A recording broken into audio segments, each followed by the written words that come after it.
Bonjour à tous et bienvenue à notre émission sur le salon Réaction en direct de Nancy.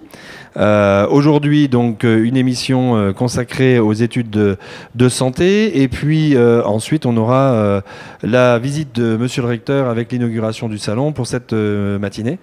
Voilà pour ce qu'on aura à faire aujourd'hui. Je vous invite nombreux à regarder cette émission.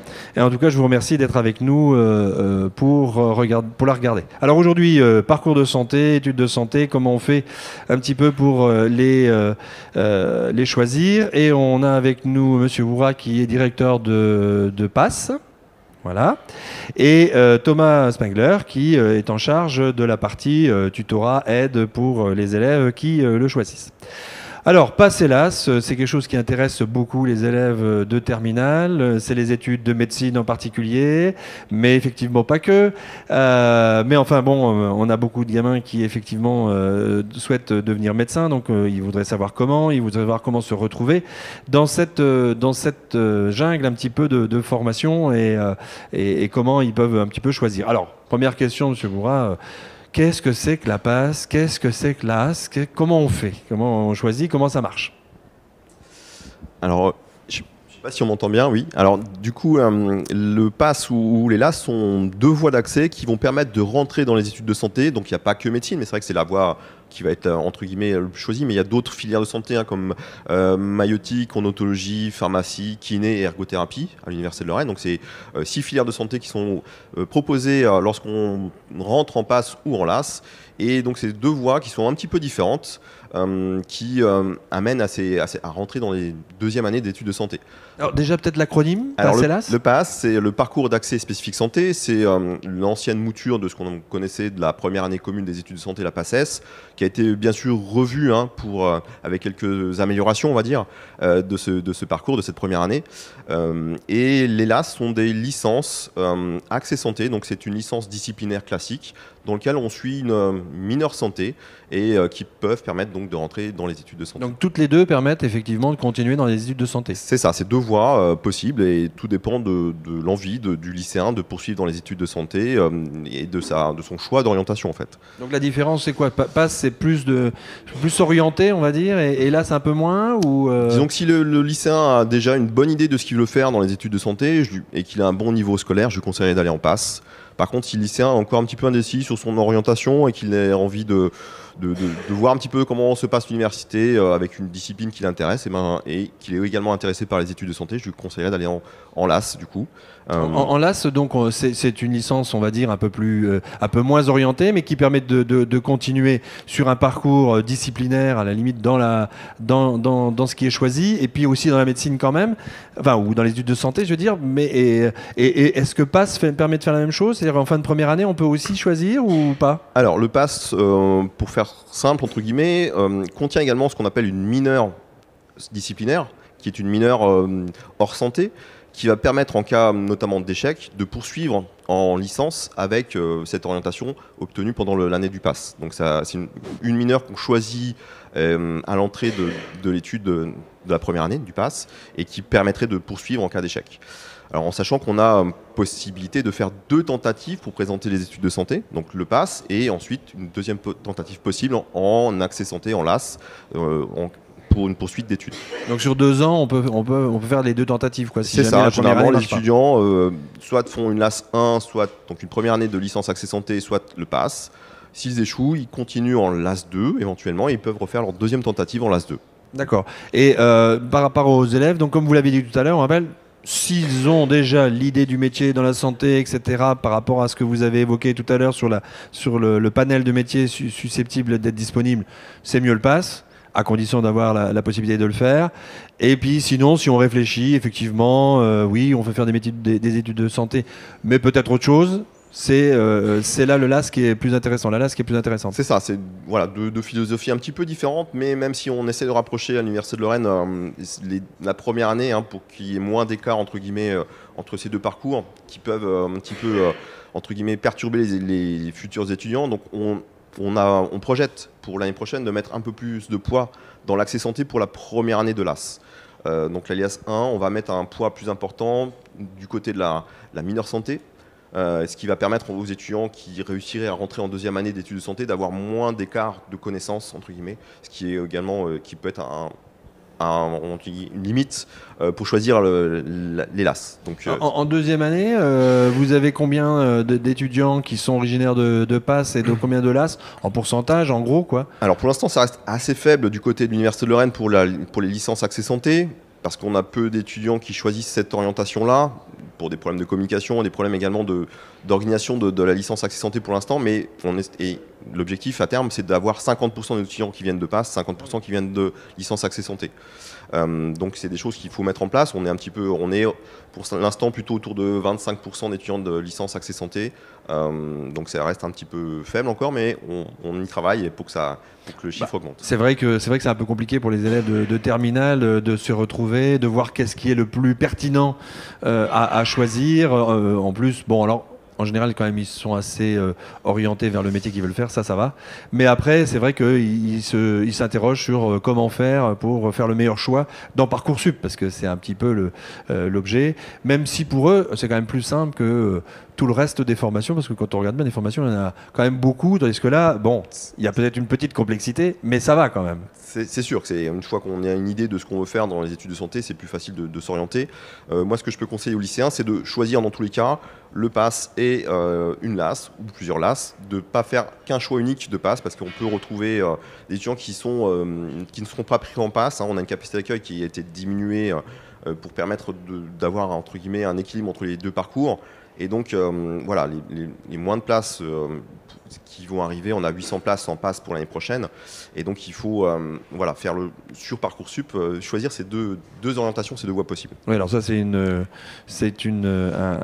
argument qu'on a aussi pour nos élèves en disant qu'il faut qu'ils élargissent quand même leur choix parce qu'ils ne sont jamais sûrs même de savoir ce qu'ils peuvent avoir. 800 places, combien de candidatures On est autour de 3-4 000 candidatures par an à peu près. Donc avec des étudiants qui n'ont pas forcément toujours une idée de ce qu'ils veulent faire, mais voilà, dans l'ensemble on a quand même un nombre important de candidatures et des places qui sont entre guillemets un petit peu restreintes par rapport à ce qu'on a connu en PACES où on avait à peu près 2000-2500 étudiants. Là on est passé à 2 fois moins quasiment, un peu moins. Donc avec moins d'échecs pour le passage en deuxième année ou parce que est-ce que les effectifs de deuxième année sont toujours Alors on a importants? un petit peu augmenté les effectifs de deuxième année entre la PACES et PASS-LAS. On a fait une augmentation de 10-15% des effectifs en fonction des filières. Il y a la filière médecine qui a le plus augmenté et donc on propose quand même des places en PASS et en LAS. Je peux donner des chiffres on va dire à la louche. On a à peu près 300 places pour les étudiants de médecine en deuxième année, et donc là, à peu près la moitié pour PASS, la moitié pour LAS. D'accord, donc effectivement, il y a peut-être moins de monde au départ, mais en deuxième année, il y a quand même le même nombre, sinon un peu plus que. Il y a un peu plus d'étudiants en deuxième année, oui. D'accord. Et donc, allez, les questions qui fâchent, mais il faut être bon en quoi alors pour être sûr d'aller en PASS? Il faut choisir quelle spécialité? Alors ça, c'est depuis la réforme, hein, on est dans les questions. C'est la question qui revient souvent aux journées portes ouvertes, aux salons d'orientation. Quelle spécialité choisir quand on veut s'orienter vers les études de santé? Alors moi, au niveau des lycéens, on va vérifier, c'est bien sûr que le niveau scientifique est correct. Donc le lycéen fait des options, des spécialités scientifiques. On ne privilégie pas de spécialité en particulier. Mais si l'étudiant fait une spécialité maths, physique, qui peut rentrer très bien en PASS, il peut réussir. Je conseillerais moi personnellement de garder les spécialités en terminale qui sont les plus faciles pour l'étudiant, entre guillemets, avec une certaine appétence pour lui, qu'il préfère donc, et de ne pas se focaliser sur une spécialité en particulier parce qu'on lui a conseillé. Donc la réussite en terminale est importante, c'est là-dessus qu'on va l'évaluer, sur ses notes, et donc il faut qu'il choisisse la spécialité qui lui convienne le mieux. Oui. Il faut que les résultats soient bons, quelle que soit la spécialité. C'est ça. Donc autant choisir ses points forts. C'est ça, c'est tout à fait ça. Et c'est vrai que d'un point de vue personnel, la biologie est quand même une matière importante en santé, donc si on peut garder la biologie, c'est sciences de la vie, donc c'est mieux. Allez, en gros, en tant que chef d'établissement, moi je dirais, c'est ce que je conseille aux élèves en disant, allez, physique, SVT et maths complémentaires, comme ça on a la totale. C'est un peu le choix idéal, entre guillemets, de l'étudiant pour rentrer en PASS et puis pour pouvoir réussir correctement. Alors c'est vrai qu'après, par contre, il y en a certains qui gardent les maths qui font les maths expertes avec la physique. Bon, parfois en maths expertes, ils ont peut-être un peu de mal. Finalement, ça peut peut-être les desservir d'avoir des notes pas très bonnes en maths expertes et puis pas avoir choisi la SVT. Donc finalement, on peut peut-être un peu réfléchir à la chose. Il faut réfléchir à la chose, mais c'est vrai que si l'étudiant, le lycéen en tout cas, qui veut devenir étudiant, ne sait pas encore comment s'orienter, il hésite entre une école d'ingénieur par exemple et des études de santé, ce qui arrive assez fréquemment, je te conseillerais quand même de garder l'option maths expert pour pouvoir essayer de tenter une prépa par exemple. D'accord, oui, c'est quand même des choses qui sont intéressantes. Dans tous les cas, il faut quand même avoir de bons résultats et il faut assurer le coup. Mais ça, c'est un peu vrai sur toutes les formations qui sont sélectives ou très sélectives. Il faut quand même avoir des bonnes notes, quoi. C'est ça, c'est une formation qui reste sélective à l'entrée, mais également au passage en deuxième année. Donc on a une certaine sélection, même s'il n'y a plus de concours, il y a des classements, un classement avec une capacité d'accueil dans les études de deuxième année. Donc il faut qu'on puisse avoir de bons étudiants qui puissent rentrer. Oui, et puis de toute façon, il faut aussi peut-être montrer un peu de la bonne volonté, donc les remarques, le projet motivé, vous tenez compte de ça ou pas? Alors en fonction des dossiers, si on a des dossiers qui sont un peu litigieux, entre guillemets, on va regarder un petit peu la motivation. Mais voilà, on ne le fait pas pour les 4000 dossiers évidemment, mais c'est sur les derniers candidats qu'on peut accepter, qui ne seraient pas rentrés directement par rapport à l'algorithme Parcoursup. On va faire un petit choix sur l'étude de dossier. Donc le classement, c'est les notes, hein, c'est ce qu'on appelle l'algorithme. Alors ça fait peur à tout le monde, hein, moi qui suis un informaticien, mais c'est jamais qu'un tableau Excel, éventuellement un peu amélioré peut-être, éventuellement, mais voilà, on fait le classement par rapport aux notes. Et après, on regarde un petit peu dans, on va dire, la partie finale du classement. On va regarder quand même ceux qui sont réellement motivés, ceux qui sont pas trop absents.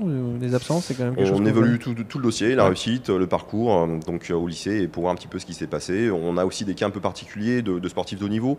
Donc là, c'est vrai que ça peut entraîner des dossiers un peu moins forts d'un point de vue scolaire, mais comme ce sont des sportifs de haut niveau, je vais regarder ça un petit peu différemment. On sait que c'est des gens qui sont très motivés, performants, donc on peut, c'est tout peut s'ajuster entre guillemets. Oui, on voit bien qu'on regarde les dossiers. Moi, ça m'interpelle toujours quand on dit que c'est Big Brother qui fait la sélection. Mais là, on regarde les dossiers. Même si la première sélection, c'est évidemment les notes, c'est plus facile. Et je crois que toutes les formations le font. On classe quand même les élèves déjà en partant des notes. Alors une fois qu'ils y sont, il faut qu'ils réussissent. Est-ce qu'on a, vous représentez un petit peu l'accompagnement qu'on peut faire, le tutorat qu'on peut faire avec les jeunes. Est-ce que ça se met en place quand et ça sert à quoi? Est-ce que ça aide vraiment les élèves? Donc on a compris que là, il faudrait même qu'ils passent Parcoursup, hein, c'est déjà la première chose. Puis après, est-ce que ils sont aidés avant, après, pendant, comment? Alors du coup, nous on est une association étudiante, en fait on est à peu près 150 dans l'association, on vient tous de filières de santé différentes, donc ça c'est notre grande force, et nous on fait l'accompagnement en fait tout le long du coup de la première année de santé, et on commence dès le lycée, en fait on propose, donc on fait des visites dans les lycées pour présenter les études de santé, présenter l'accompagnement qu'on peut proposer aussi pour dire voilà vous n'êtes pas seul, parce que souvent c'est une année qui est assez difficile, on se retrouve souvent seul. Il y a beaucoup de concours, de tensions, donc il faut toujours quelqu'un qui soit derrière pour accompagner. Et du coup, nous, on va commencer déjà avec une pré-rentrée. En fait, on va faire une semaine de pré-rentrée pour expliquer à quoi ça ressemble une semaine classique, entre guillemets, en passe ou en LAS. Et ensuite, tout au long de l'année, en fait, on fait des entraînements réguliers, des cols, des fiches de révision, des groupes de travail. Et du coup, tout ça dans le but en fait, d'avoir un suivi régulier pour que l'étudiant ne se sente pas seul et qu'il puisse être accompagné tout au long, quoi. D'accord. Et vous proposez des accompagnements individualisés, en groupe? Comment ça marche à distance? Je sais pas. Du coup, la plupart du temps, on fait en présentiel. Donc, en fait, on fait par exemple des permanences. On a un petit local des associations où les étudiants peuvent venir le midi, poser leurs questions, échanger. On fait aussi un accompagnement individualisé avec du coup un parrainage. C'est-à-dire qu'on va prendre une fiche, on va demander quels sont tes centres d'intérêt. On va essayer de trouver quelqu'un qui est dans la filière que l'étudiant souhaite pour que tout au long de l'année, il puisse lui poser des questions. S'il y a un petit moment où il va moins bien, pouvoir échanger avec lui. Donc ça, c'est un parrainage. On a presque 400 à 600 étudiants qui sont parrainés là sur PASS et LAS. Et du coup, donc ça peut être très individualisé. Et après, on fait des entraînements globaux, donc des cols, qui ressemblent beaucoup au concours. On a la même plateforme que pour le concours. Et du coup, on fait ça 2 fois par semaine. Comme ça, les étudiants peuvent avoir un rythme de travail aussi. Et on donne un classement à la fin, parce que c'est ça qui va importer le plus le jour de l'examen, finalement. Et du coup, voilà, donc c'est aussi un accompagnement global, mais individualisé pour ceux qui le souhaitent. Et les élèves de terminale, avant le concours, ils vous contactent comment pour avoir ces préparations? Et vous avez un site, vous avez quelque chose? Alors, on a un site internet, c'est tutoweb.net. Et sinon, on essaye de toucher le plus de lycées possible dans la région Lorraine pour présenter les études de santé. Donc on fait des petites présentations sur qu'est-ce que la réforme, comment choisir PASS-LAS, ensuite quelles sont les filières derrière qu'on peut accéder. Et là, donc on fait beaucoup de communication sur nos réseaux sociaux, sur nos sites internet. Et du coup, on essaye de cibler en fait le plus de lycées pour que tout le monde puisse connaître notre association et profiter de nos services en fait. Et une fois que vous avez les élèves qui sont rentrés sur PASS ou sur LAS, vous avez la liste et puis vous les contactez, ou vous laissez encore de nouveau les étudiants vous contacter directement? Alors on travaille beaucoup avec le département PASS justement pour avoir leur soutien, qu'ils puissent parler de l'association, qu'ils puissent expliquer que voilà, il y a un accompagnement qui est soutenu par l'Université de Lorraine. Les professeurs nous aident aussi en relisant des cours, en rédigeant des QCM, des choses comme ça. Et du coup ça passe beaucoup par le département PASS pour avoir une communication globale à tous les étudiants. Et sinon on est tout le temps ouvert, en fait on fait beaucoup de communication, on va faire la publicité dans les bus, des choses comme ça pour dire voilà, on existe. La plupart, le plus difficile pour nous c'est les LAS parce que du coup il y a toutes les licences qui peuvent y accéder, mais du coup on se déplace dans les autres facultés pour dire on est présent. Donc les étudiants la plupart du temps viennent vers nous, mais on essaie aussi de venir vers eux, donc en faisant de la communication au maximum. Et voilà. En fait c'est un choix, on ne force pas les gens à avoir l'accompagnement. S'ils veulent juste faire leur année tranquille, ils peuvent, mais sinon on propose nos services qui sont ouverts à tous. Et la question qui fâche, ça coûte combien? C'est gratuit, on a juste la plupart des entraînements sont gratuits, on fait juste une petite adhésion à 20 € pour toute l'année pour financer l'association, financer le site web, etc. Ça peut encore évoluer en fonction voilà, de comment on gère l'association, mais du coup voilà, la plupart des services sont tous gratuits, donc n'importe qui a juste à créer un compte sur notre site internet tutoweb.net. Et ensuite, ils peuvent suivre les groupes de travail, enfin tous les événements qu'on fait pour la préparation. D'accord. Et donc vous avez beaucoup de concurrence quand même payante ce coup-ci. On a de la concurrence, un c'est petit sûr. peu cher. Voilà, quelques tarifs quand même élevés. Donc vous êtes gratuit. C'est ça. En fait, nous, la plupart du temps, les étudiants qui rejoignent l'association, c'est des étudiants qui ont été aidés par l'association et qui veulent rendre l'appareil, en fait, aider, accompagner les premières années. Et du coup, nous, on propose ça gratuitement parce qu'on veut que le plus de gens puissent réussir. Parce que sinon, effectivement, les organismes privés proposent des tarifs qui sont exorbitants. Tout le monde ne peut pas se permettre, en fait, d'accéder à ces préparations. On propose exactement la même chose qu'eux, sauf que la différence, c'est qu'on est soutenu par l'UL. On fait ça en accord avec l'Université de Lorraine et les professeurs. Donc voilà, nous, l'idée, c'est l'égalité des chances pour tous, en fait. C'est que tout le monde puisse réussir sans avoir à débourser une somme astronomique, en fait. D'accord. Et pour revenir, M. Bourras, juste sur le fonctionnement des cours, etc., toujours en amphi, avec 3 amphis en vidéo, avec le prof qu'on voit, c'est ça toujours, ou ça a un peu changé? Alors, on a toujours un amphi principal dans lequel l'enseignant donne cours et une retransmission en direct dans un amphi à côté sur le campus Bravois Santé et un amphi à distance sur le campus Bridoux à Metz. Donc ça c'est encore d'actualité et ce sera encore quelques années, il n'y a pas de problème par rapport à ça. Non, parce qu'il n'y a pas d'amphi de toute façon assez grand pour accueillir tout le monde. Quoi. On n'a pas d'amphi suffisamment grand et on a encore quelques étudiants qui veulent faire leur première année sur le campus Bridoux à Metz. Donc on a à peu près 200 places qui sont réservées pour les étudiants sur le campus Bridoux à Metz. D'accord, et on va regarder un petit peu ce qui se passe sur le salon directement. Alors si les élèves de terminale viennent sur le salon, ils peuvent vous rencontrer, vous avez un stand, d'ailleurs vous aussi, je vous poserai la question après, mais vous avez un stand, on peut discuter un petit peu des choses? Tout à fait, on a un stand qui est localisé à l'entrée quasiment du salon. On est là pour répondre aux questions des étudiants et des lycéens plutôt.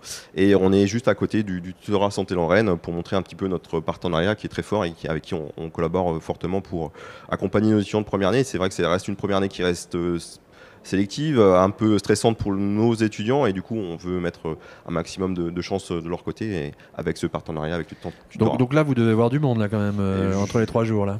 Je ne suis pas encore venu hier donc du coup je vais voir comment ça se passe aujourd'hui. Parce que là, ça défile et puis, vu le taux d'élèves intéressés par les études de santé en terminale, ça doit faire du monde qui est intéressé par vos prestations. Bon, c'est intéressant. Alors, il y a des enseignants qui sont là ou quels sont les personnels qui peuvent vous rencontrer réellement sur le stand? Pour l'instant, on a juste mobilisé entre guillemets le département PASS, c'est-à-dire moi et les responsables de scolarité et personnel de scolarité. Il y a le tutorat Santé Lorraine qui est là avec d'autres étudiants. Donc, il y a plein d'étudiants de deuxième année, de différentes filières de santé. Donc, c'est ça aussi qui est intéressant par rapport à cette journée-là, enfin ces jours, c'est qu'ils peuvent discuter directement avec des étudiants de deuxième année de différentes filières de santé pour comprendre un petit peu la formation et comprendre un petit peu ce qu'on attend d'eux en première année. Donc c'est vrai que c'est mieux, je trouve, d'avoir des discussions, des échanges avec les étudiants qu'avec des enseignants qui vont avoir un regard, on va dire, un peu biaisé de la formation. Ouais, les étudiants, ils sont capables de dire la réalité de ce qui se passe et comment ils le vivent et comment ils ont fait pour travailler sur ces 2 années, enfin sur cette première année et puis maintenant en deuxième année, et comment ça se passe, quoi. L'inquiétude, elle est quand même forte, effectivement, par rapport aux élèves qui changent de monde par rapport un peu au lycée. Et donc les rassurer avec les étudiants, ça peut être une bonne chose. Donc les discussions doivent être... Donc là, vous en avez quelques-uns qui sont là. On a 6 étudiants, mais je peux laisser Thomas en parler. Du coup, on est présent les 3 jours et on a environ 6 étudiants en fait, toute la journée qui seront disponibles. Donc il y a des roulements et c'est de toutes les filières confondues. Donc voilà, s'il y a des questions très précises par rapport à une filière, c'est vraiment l'occasion de discuter avec les personnes là. Et puis on peut parler de notre expérience aussi, comment on a vécu la première année. On peut donner des conseils, rassurer les gens. C'est vraiment ça la force de l'association, c'est d'avoir des gens de toutes les filières qui peuvent témoigner de voilà comment ça se passe après, dire aussi voilà l'objectif en fait derrière cette première année, et puis de parler quel était le vécu personnel de cette année, quoi. Et donc, en fin de première année, il y a quand même quelques-uns qui échouent ou qui abandonnent. Comment ça se passe le retour alors ça doit être plus facile en LAS évidemment qu'en PASS, mais enfin, comment ça se passe le retour vers la poursuite d'études en termes d'abord de choix universitaires, des procédures, mais aussi en termes de motivation, parce que quand on a été persuadé de devenir médecin et puis qu'on doit faire une formation autre, c'est un peu difficile. Alors c'est vrai que quand on échoue en PASS, on n'a plus la possibilité de redoubler, ce qui est un petit peu la réforme qui s'est mise en place comme ça. Et donc la poursuite d'études se fait en licence, en deuxième année de licence. La nouveauté qu'on va mettre en place l'année prochaine, c'est que la mineure disciplinaire se fera sur les 2 semestres, donnera un bagage suffisant pour rentrer directement en cas d'échec en deuxième année de santé, mais en validant le PASS et la mineure santé, de rentrer directement en deuxième année de licence. On ne perd pas un an, quoi.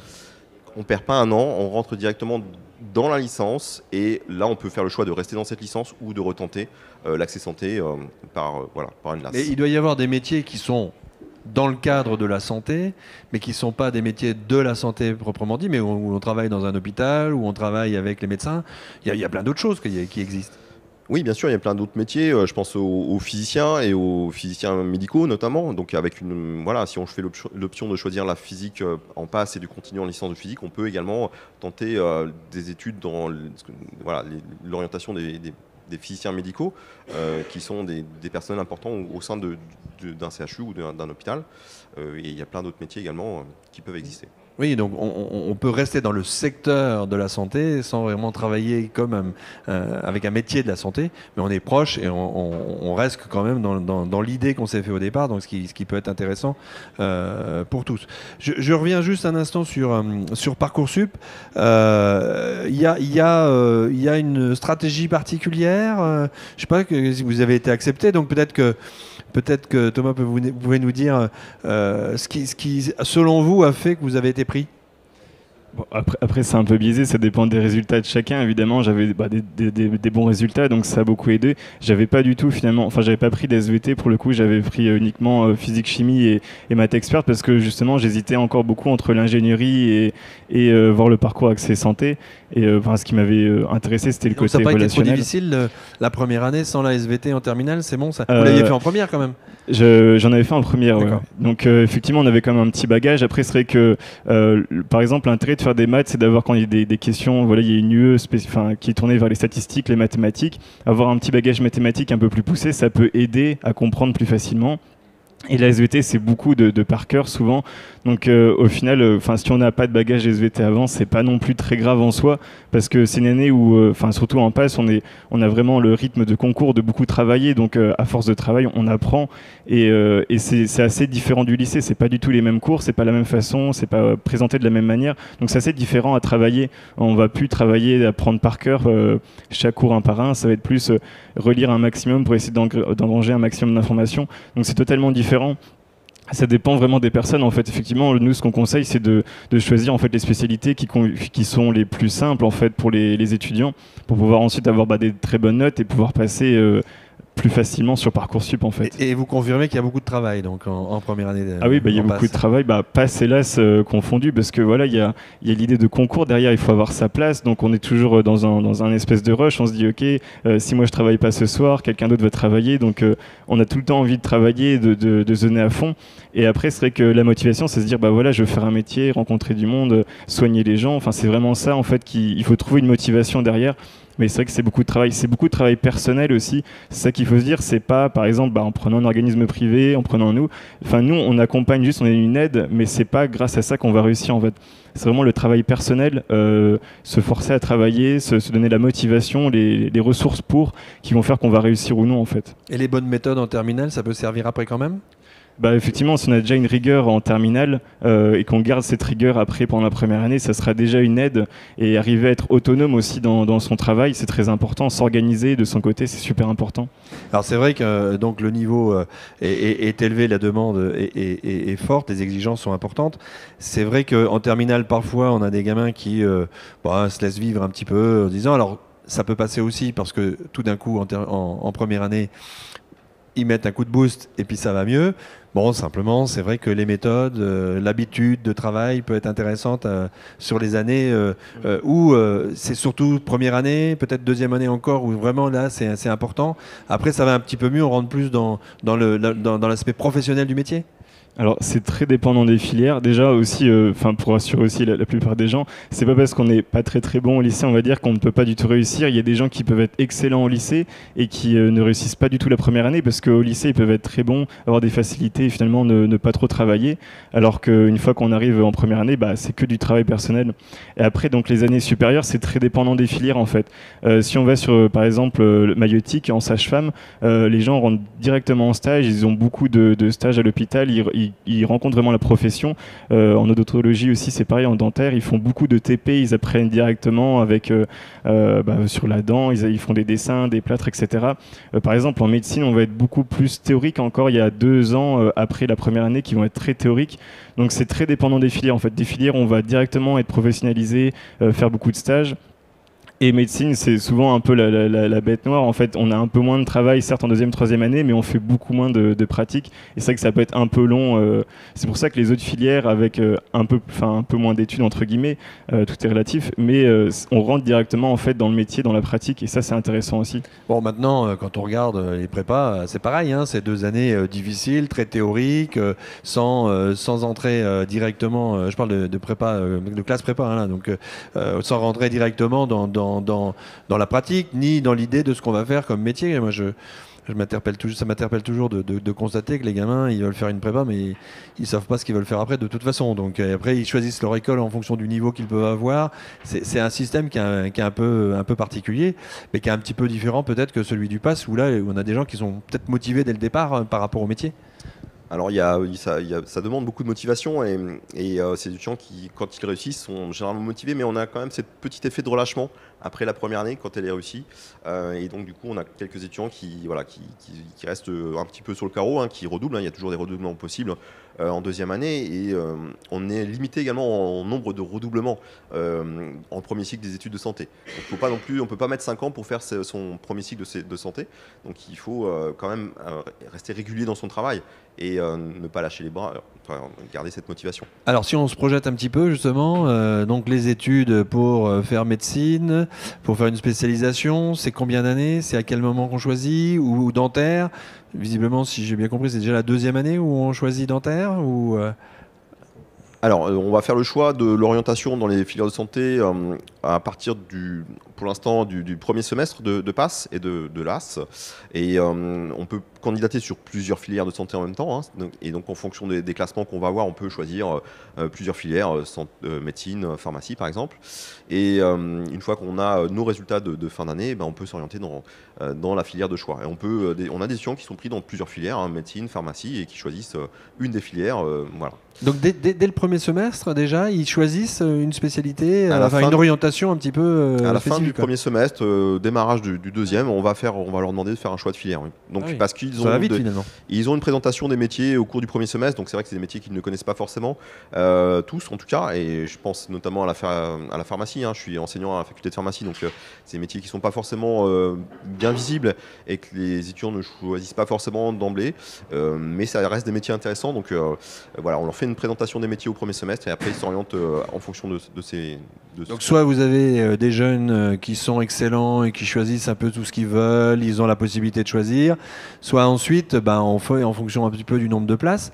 Peut-être la réflexion à mener avant, elle peut être intéressante. Je veux dire que voilà, savoir un petit peu, c'est là de se renseigner. Alors peut-être vous présenter déjà aujourd'hui à Auriaction les différents métiers, les différents secteurs. C'est déjà fait ça? Alors je suis pas sûr qu'on le fasse. On répond aux questions bien sûr, mais il n'y a pas forcément des formations pour toutes les filières de santé. Mais le tutorat santé est là pour répondre à des questions par rapport à l'orientation. C'est vrai en tout cas, je conseillerais aux lycéens de ne pas choisir non plus trop de filières de santé. Voilà, il y a quand même une quantité de travail qui va être un peu plus importante. Donc il faut être raisonnable. Maximum de 3 filières de santé, c'est déjà une bonne option. D'accord. Ok, voilà, on a fait le tour un petit peu des choses sur les filières de santé. Je pense que c'était éclairant parce que moi, on apprend des choses quand même, donc c'est bien. Et pour les jeunes, ça permet de les rassurer. Moi, je les invite quand même fortement à venir sur place vous rencontrer. Peut-être il y aura peut-être d'autres opérations de communication dans l'année. On fait des journées portes ouvertes de mémoire en février, ça va être le 10 février 2024. Voilà, 10 février 2024, donc je pense que pour les élèves de terminale, il faut comprendre qu'il faut prendre le temps de s'informer, il faut discuter, il faut réfléchir, ça permet de choisir. Alors Parcoursup, c'est qu'un outil, mais avant, il faut quand même réfléchir à choisir ce qu'on veut, c'est quand même le plus important. Écoutez, on va terminer sur cette conclusion. J'espère que tous les élèves de terminale et les élèves de première, pourquoi pas, vont nous écouter et réfléchir à cette problématique du parcours d'orientation et en particulier si on choisit les études de santé. Merci à tous les deux. Merci à vous. Merci. Et à bientôt. Merci, à tout à l'heure.